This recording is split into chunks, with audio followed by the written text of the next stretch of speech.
Welcome back, everyone, to the channel. And I want to discuss today a very interesting development into the grooming gangs and the call for a national inquiry. So, Reform UK's leader, Nigel Farage, just like he did with the CPS over the Manchester airport incident, has said that if the government does not order a national inquiry into the rape and grooming gangs, that Reform UK will fund an independent one. So I have a lot of mixed feelings about this, but full credit to Reform UK on it's going to put a massive amount of pressure on the UK government.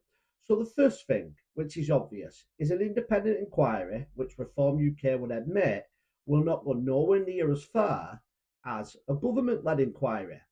However, I think what the tactic here is the same as we saw with the CPS.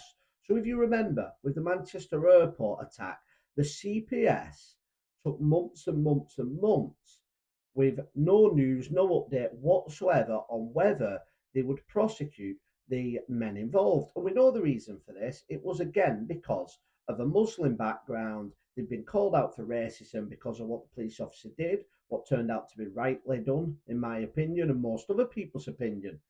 But Reform UK then came out and said they would take on a private prosecution. And what happened? The CPS then prosecuted. So what Reform UK are hoping to do here is look at doing an inquiry themselves. The Labour Party and the government will then panic because it will make them look worse for not doing it, and that another party has to do an independent one with the hope that the government will do a U-turn and will order a national inquiry into grooming gangs. So I'm sure everybody has heard the reasons for and against the national inquiry. So, first of all, the government claimed there's already been one done and there's been local ones. Well, let's tackle the issue of local inquiries first. Local inquiries are no good. People cannot be summoned like it could on a national inquiry through a judge.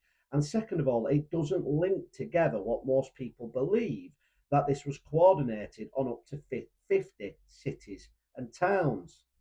The second reason the government said is because there was already an inquiry done which cost tens upon tens of millions of pounds and took around 7 years. Well, the problem with that inquiry was it only mentioned main towns like Rotherham once.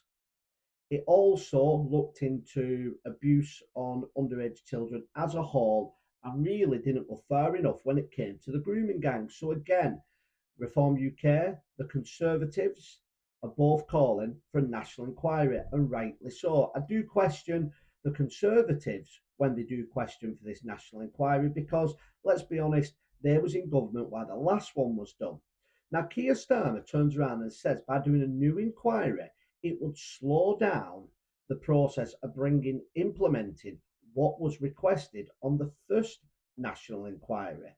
But as many people have pointed out, this is absolutely rubbish, and Starmer is lying to the public's face. There is no reason you can't implement them while doing an inquiry at the same time. It doesn't need to be tens of millions of pounds, and it doesn't need to take 7 years. But Starmer is gaslighting the public by claiming that the victims would have to wait another 7 years.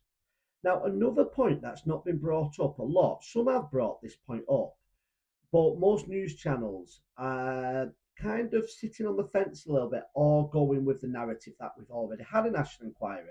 But one of the main reasons that a national inquiry needs to be done, from my point of view, is to bring those in public office and civil servants basically to account for if the proof is shown that they allowed this happen and ignored it because of fear that they'd be called racist or whatever reason they may have.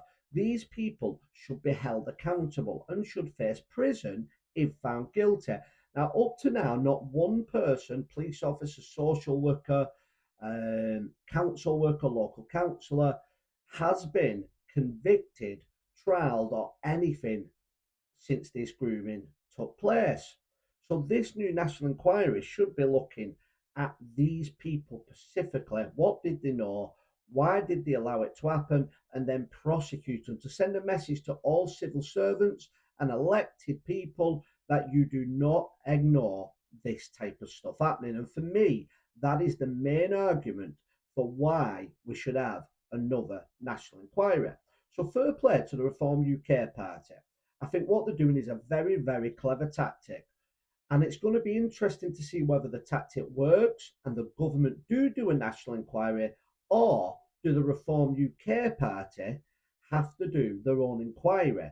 That will be devastating for the government, and also it's going to put Kemi Bergenog in a very interesting position. What does she do? Does she support Nigel Farage and the Reform Party? We know she won't do that. And if she doesn't, what's her argument? We're just going to keep asking the government. What she'll say is, I'm not supporting this, it doesn't go far enough. Well, that'll mean that Kemi Bergenot is not supporting anything.